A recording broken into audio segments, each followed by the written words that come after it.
அவனை பார்த்து பேச வந்த? ஒழுங்கா வெளியில போயிடு. ஐயோ மேடம், அதுக்கு மன்னிப்பு கேட்டு புரிய வைக்கிறதுக்கு தான் வந்திருக்கேன். ஒரு சாரி மட்டும் சொல்லிட்டு போயிடுறேன் madam, please madam.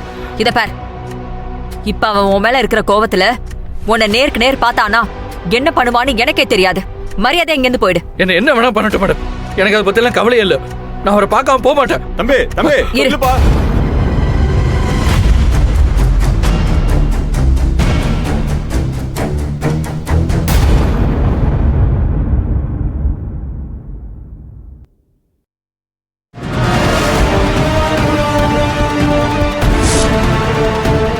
Mahesh sir,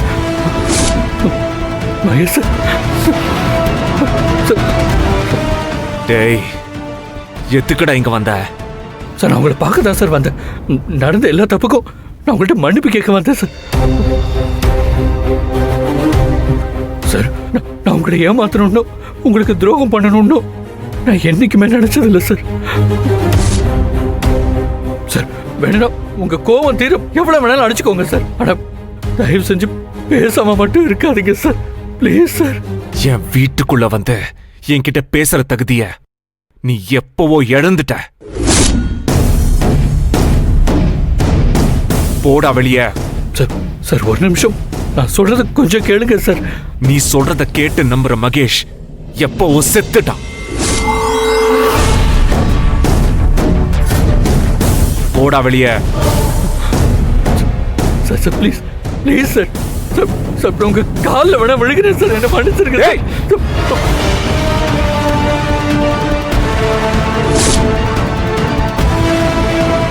மன்னிப்பா உனக்கா?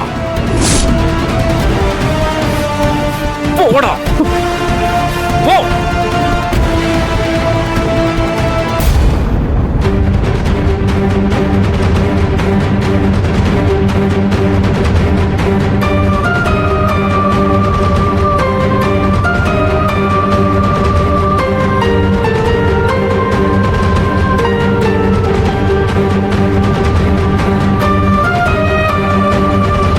ப்ளீஸ் போடா.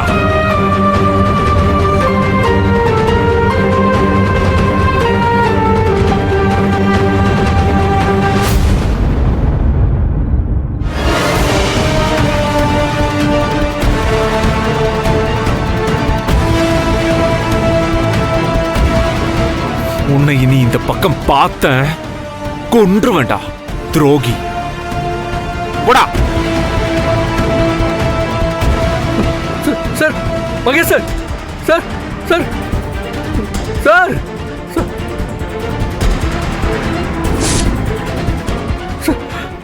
செக்யூரிட்டி, கெட்ட லாக் பண்ணு. சரிங்க மேடம். மகேஷ் சார்.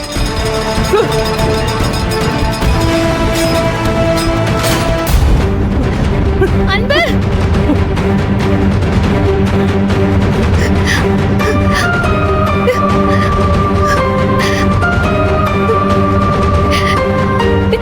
ஏன் அன்பு நீங்களா தேடி வந்து உங்களை நீங்களே கஷ்டப்படுத்திக்கிறீங்க? இந்த அவமானம் உங்களுக்கு தேவையா? என்னால முடியல ஆனந்தி. அவருக்கு நாம எந்த துரோகமும் பண்ணலன்னு எப்படி சொல்லி புரிய வைக்கிறது? அவர் பழைய மகேஷ் சாரா இருந்தா தானே நீங்க பேசுறத காது கொடுத்து கேட்பாரு. எப்ப தேடி வந்த உங்களை கழுத்தை புடிச்சு வெளியே தள்ளி போட்டாரோ, இனிமே நீங்க அவர்கிட்ட எந்த மன்னிப்பும் கேட்க வேணாம். நீங்க வாங்க அன்பு, போலாம். வாங்க வாங்க அன்பு.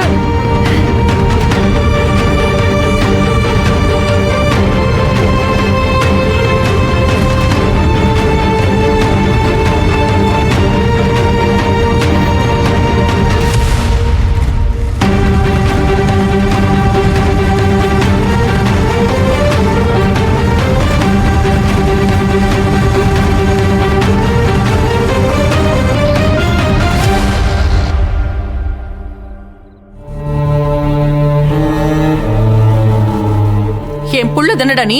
உனக்கு கொஞ்சம் கூடவா சூடு சொரணை இல்ல? பெத்த வயிறு பத்திக்கிட்டு எரியுதுடா. நீ இப்படி எல்லாம் அசிங்கப்படவா? உன்னை நான் கஷ்டப்பட்டு பெத்து வளர்த்தேன். தலையில கல்ல தூக்கி போட்டு கொல்ல வந்த பாவிடாம அவன் கிட்ட திரும்ப வேலைக்கு போயிட்டு இருக்கீங்க. என்னால இன்னும் அதையே ஜீர்ணிக்க முடியல. அதுக்குள்ள நீ ஏதோ கொலை குத்தம் பண்ணிட்ட மாதிரி அவங்கிட்ட போய் பாவ மன்னிப்பு கேட்க போயிருக்க. அவனை உன்னை கழுத்து பிடிச்சு வெளியில தள்ளி விட்டுருக்கான்.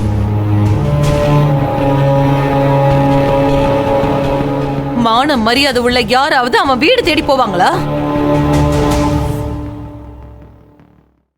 அவனும் மனசுல கொஞ்சம் கூட ஈவிரக்கம் இல்லாம வீடு தேடி வந்த புள்ளைய கழுத்து பிடிச்சு வெளியில தள்ளி அசிங்கப்படுத்திருக்கான். அவனெல்லாம் ஒரு ஆளா மதிச்சு அவன் வீடு தேடி நீ போயிருக்கல, ஒன்ன சொல்லணும்டா.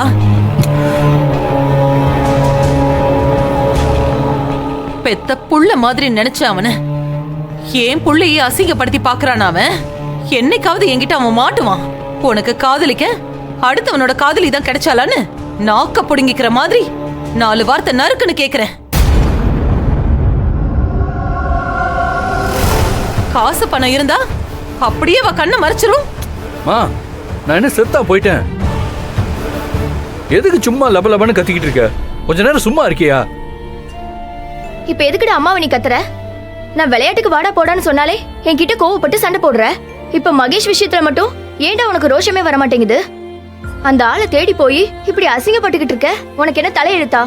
நல்லா உரைக்கிற மாதிரி கேளுடி. எல்லாம் முன்னால வந்தது ஆனந்தி.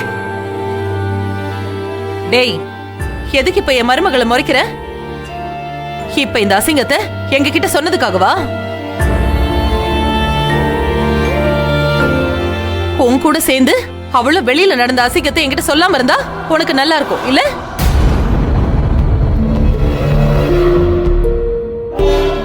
மா, மகேஷ் சார் நிலைமை தெரியாம எல்லாரும் ஆளுக்கு வாய்க்கு வந்தபடி பேசிட்டு இருக்கீங்க. அவர் இடத்துல நான் இருந்திருந்தா இதை விட இன்னும் மோசமா நடந்துட்டு இருப்பேன். போதும்டா, நீ அவனுக்கு நல்ல சர்டிபிகேட் கொடுத்ததெல்லாம் போதும். எனக்கு கோபம் பத்திக்கிட்டு வருது. ஊர்ல இல்லாத பெரிய நியாயஸ்தாம அந்த வார்டன் நம்ம வீட்டுக்கு வந்து உங்க 2 பேரையும் வேலைக்கு அனுப்பி விட சொன்னதுனாலதான் உங்களை நான் அனுப்புனேன். இப்படி அசிங்கப்படுதான் அங்க வேலைக்கு போனீங்களா? நீயும் அதுக்கேத்த மாதிரி அவமானப்பட்டு வந்திருக்க. அத்தை, மகேஷ் சாரா இவரை வலிய கூப்பிட்டு இவர் அசிங்கப்படுத்தல அத்தை.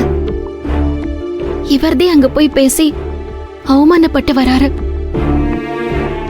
இந்த மாதிரி நேரத்துல கூட எப்படி உங்களால அவனை விட்டு கொடுக்காம பேச முடியுது?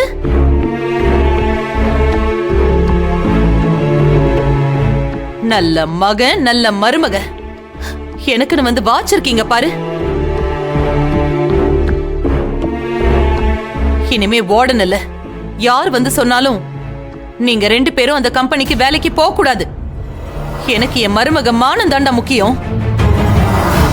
இனிமே எனக்கு தெரியாம அந்த கம்பெனி பக்கம் அடி எடுத்து வைக்கணும்னு நினைச்சீங்க